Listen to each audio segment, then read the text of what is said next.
Welcome to our deep dive today. And today we're going to be kind of exploring something that affects a lot more of us than we might realize, and that's trauma. Mm. And not just the surface level stuff, but like how it really like gets embedded in our bodies. Mm. Like think of it this way, like if our bodies could talk, Right. what stories would they tell? Hmm.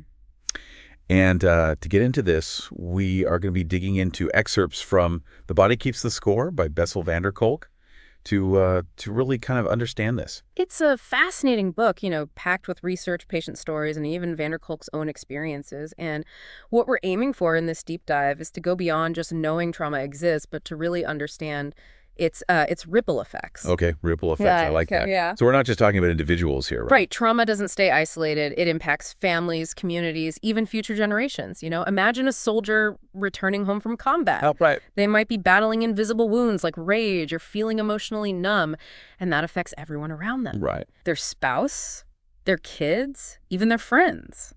And this isn't because they're choosing to be difficult, right? Exactly. Van der Kolk explains that the nature of trauma is so overwhelming that our instinct is to suppress it.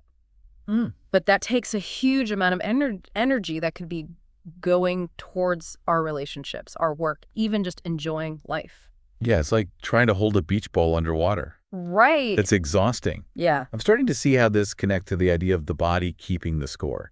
that's the heart of the book. And van der Kolk illustrates this beautifully through his personal experience with his uncle, a World War II veteran. Mm-hmm. He saw his uncle struggle, but back then there wasn't much understanding of trauma. Right. Even in the medical community, it's surprising to think that even after the Vietnam War, resources for veterans dealing with trauma were limited. So this was a relatively new field of study. In many ways, yes. And van der Kolk's work with Vietnam veterans really helped shift things. Hmm. One of his experiments involved the Rorschach test, those ink blot images. What he found was that some veterans saw absolutely nothing in the ink blots, Wow. while others saw only disturbing scenes from their trauma. So their trauma was impacting their ability to like see the present, to use their imagination. Yes, and this shows us how trauma can trap someone in the past, making it difficult to distinguish between real threats and harmless triggers. Imagine hearing a car backfire and having your whole body react as if you were back in a war zone. Wow. That's the body keeping the score. That constant state of alert must be incredibly draining. It is, and to understand why this happens, we need to take a look at what van der Kolk calls the emotional brain, which plays a huge role in our survival. It's this interconnected system that's constantly scanning for danger, Right. involving parts of the brain with complicated names like the amygdala and the medial prefrontal cortex. Okay, I'm already getting lost in the brain anatomy. Can you break that down for me? Think of it this way. The amygdala is like our internal smoke detector, Okay. constantly on the lookout for threats, and the medial prefrontal cortex is like the watchtower. Helping us assess those threats and decide how to respond. So we have this built-in security system to keep us safe. Right. What does trauma do to that system? Trauma can throw it off balance. Okay. The smoke detector becomes super sensitive, going off at the slightest trigger, while the watchtower has a hard time seeing clearly and making rational decisions. It's like the smoke detector is blaring constantly, and the watchtower is struggling to make sense of the chaos. That's a great analogy. So even when there's no real danger, someone who's experienced trauma might feel like they're constantly under threat. Exactly, and this is where the body comes in. Van der Kolk gives this example of two people, Stan and Ute, who were in the same car accident. Okay. While reliving the trauma in a brain scan, Stan's brain lit up with activity showing a clear fear response, but Ute's brain was almost completely quiet. Wait, so they went through the same event, but their brains reacted totally differently. Yes, and this highlights how trauma can manifest in different ways. Ute's lack of brain activity wasn't calmness, it was actually a sign of dissociation. A way of shutting down to cope with overwhelming experiences. It shows that trauma doesn't always look like panic attacks and flashbacks. Sometimes it's hidden in silence and numbness. That's a really important point. Trauma can be so much more complex than we realize. So we've got this internal security system that's thrown off by trauma. Yeah. What else is going on in our bodies when we experience something traumatic? Well, we need to look beyond just the fight or flight response and consider something called the social engagement system. Okay. This is where things get even more fascinating because it shows how crucial social connection is for our well-being, especially after trauma. Okay, so now we're adding a social component to this whole picture. Yes, our nervous system is constantly assessing our environment for for cues of safety or danger. Hmm. This assessment is influenced not only by what's happening internally, but also by our interactions with others. So our relationships actually play a role in how our bodies respond to stress and trauma. Absolutely, and this is where things can get tricky. Trauma can hijack this social engagement system, making it hard to connect with others, read social cues, and feel safe in relationships. So even if someone wants to reach out for support, their own nervous system might be telling them it's not safe. Exactly. And this is why attuned relationships and therapeutic approaches that incorporate the body can be so powerful in trauma recovery. Mm. It's about relearning what safety feels like both within ourselves and in our connections with others. So it's not just about talking about our feelings, it's about retraining our bodies to feel safe. Right. And this is especially important when we consider trauma that happens during childhood, what Van der Kolk calls developmental trauma. He calls it a hidden epidemic, Yeah. right? Because it can have such long-lasting effects that ripple throughout a person's life. Exactly. It can impact brain development, emotional regulation, relationships, and even physical health. Think about the Adverse Childhood Experiences Study, or ACE study. Right. Shockingly, only 1/3 of participants reported having no adverse childhood experiences. That means there's a good chance you or someone you know has been affected by this. That's a powerful reminder that childhood trauma isn't always something dramatic or obvious. Right. It can be more subtle, like neglect or emotional abuse. And the ACE study found a strong link between these adverse childhood experiences and a range of health and social problems later in life, things like heart disease, diabetes, depression, even early death. That's a powerful argument for early intervention and prevention.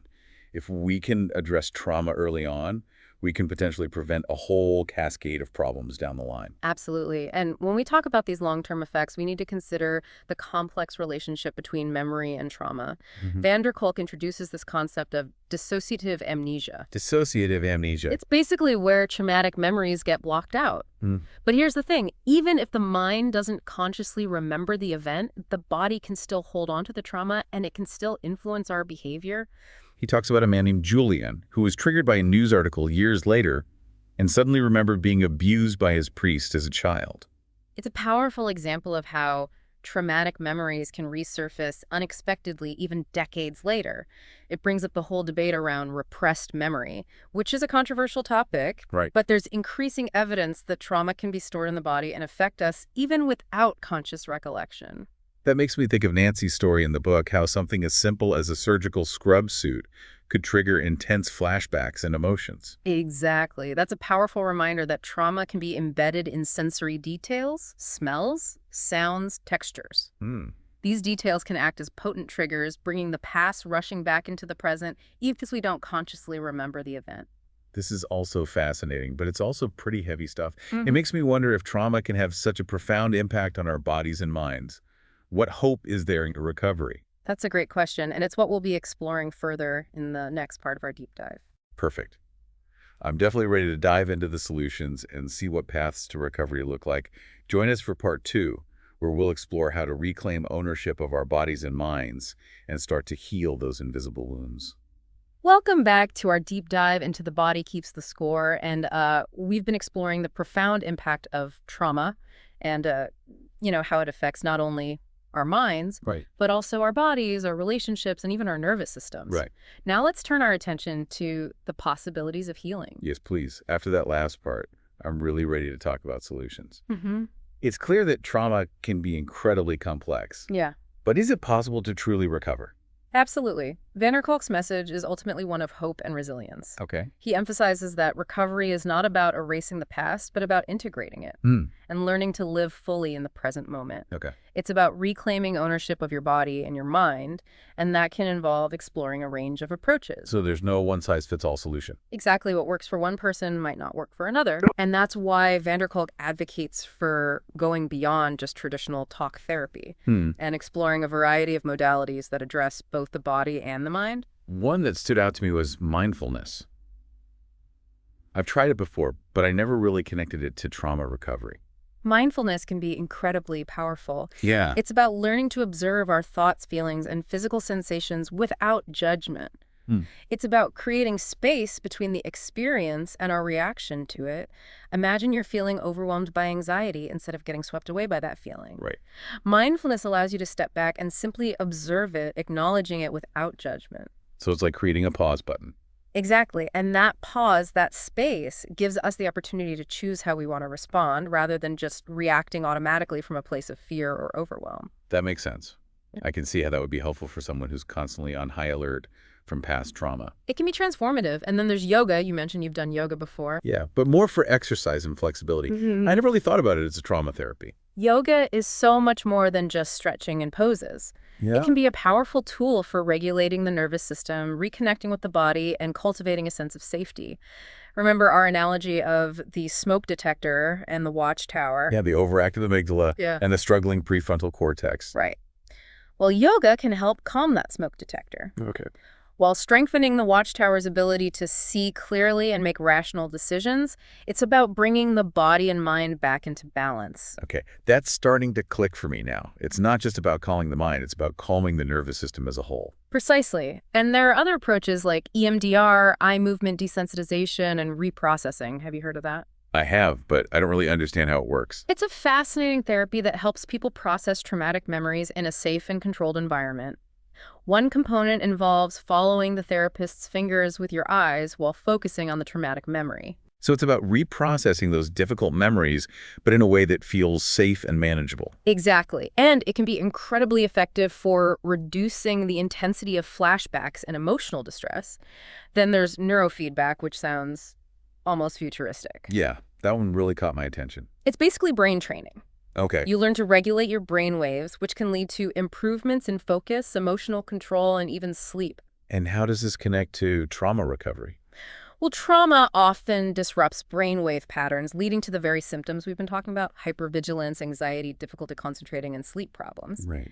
Neurofeedback helps to retrain the brain, restore balance, and improve overall functioning. It's like giving people the tools to rewire their own brains. That's a great way to put it. And then there's the use of theater, which might seem surprising in the context of trauma therapy. That one really intrigued me too. How does that work? It might seem unconventional, but van der Kolk shares compelling examples of how theater can be profoundly healing. He talks about programs where participants, often veterans, work with theater professionals to embody characters and explore powerful emotions in a safe and structured environment.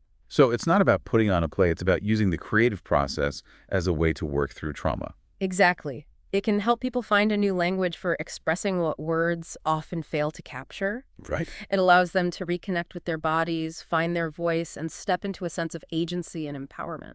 It makes me think of that saying, the body remembers what the mind forgets. It seems like theater taps into that embodied memory, allowing people to process trauma on a deeper, more visceral level. And it does so in a communal setting, fostering connection and support among participants. That sense of shared experience of not being alone in one's struggles can be incredibly healing. It's like they're creating a new narrative, a new story together. Beautifully said, and this connects to something van der Kolk emphasizes throughout the book, that healing from trauma doesn't happen in isolation.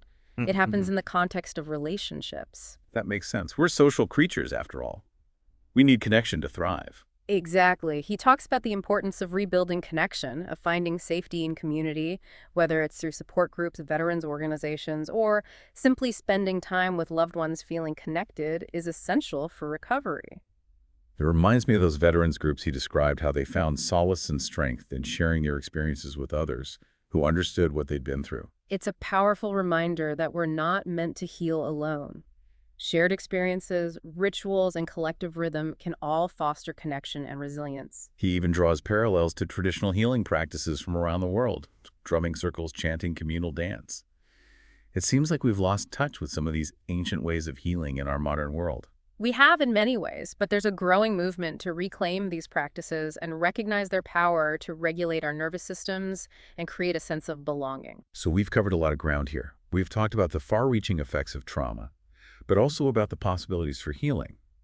What I'm taking away from this is that it's not about erasing the past, but about integrating it. Learning to live fully in the present moment and creating a future where trauma no longer defines us. That's a beautiful summary. And as we move towards the final part of our deep dive, I want to leave you with this question. If the body keeps the score, what does your body have to say? What practices or communities could help you feel more connected and safe in your own skin? That's a powerful question. It invites us to really tune in and listen to what our bodies are trying to tell us. Join us for the final part of our deep dive, where we'll explore some even more innovative therapies that van der Kolk discusses and wrap up with some final thoughts on the paths to healing. Welcome back to our deep dive into The Body Keeps the Score. We've been unpacking how trauma affects us on so many levels, but also the potential for healing. Right. And before we wrap up, I'm really curious to hear more about those innovative therapies you mentioned earlier. Yeah. Things like neurofeedback. Right. And the use of theater in trauma treatment. Yeah. They seem so different from what we traditionally think of as therapy. They are, and that's what's so exciting about van der Kolk's work. He's really pushing the boundaries of what's possible in mental health care. Right. Neurofeedback, as we touched on before, uses technology to help people literally retrain their brainwave patterns. It's fascinating because it doesn't involve medication or traditional talk therapy. It empowers individuals to directly influence their brain activity. It's like giving people the keys to their own internal control panel. Exactly. And for people who've experienced trauma, this can be a game changer. Right. Their brainwave patterns are often disrupted, leading to anxiety, hypervigilance, difficulty concentrating, all those things we've been discussing. Right. Neurofeedback helps to restore balance and improve overall functioning. It's not just about managing symptoms. It's about actually changing the way the brain responds. That's the key. And then there's the use of theater, which might seem like the furthest thing from trauma therapy. Right. But van der Kolk makes a really compelling case for its effectiveness. He describes programs where participants, often veterans, work with theater professionals to embody characters and explore difficult emotions in a safe and structured setting. So it's not about putting on a polished performance. It's more about using the creative process as a way to access and work through those deep-seated traumas. Yes, it provides a different kind of language, a way to express what words often fail to capture.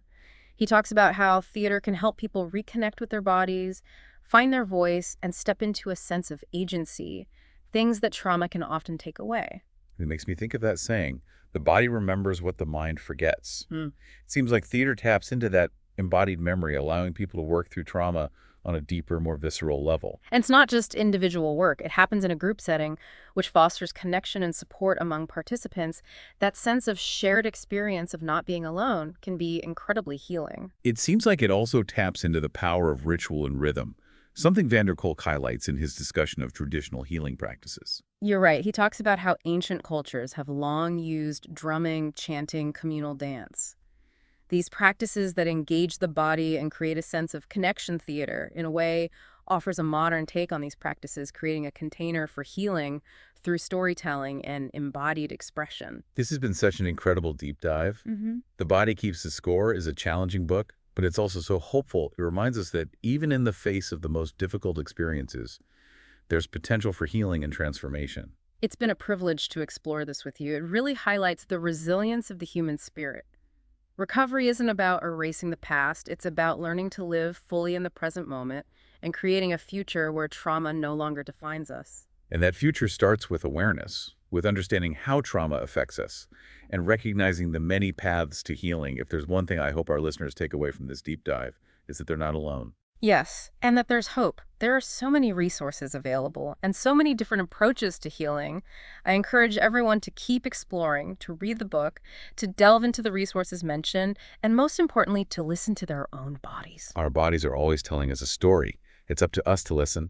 Thank you for joining us on this journey. Until next time, take care of yourselves and each other.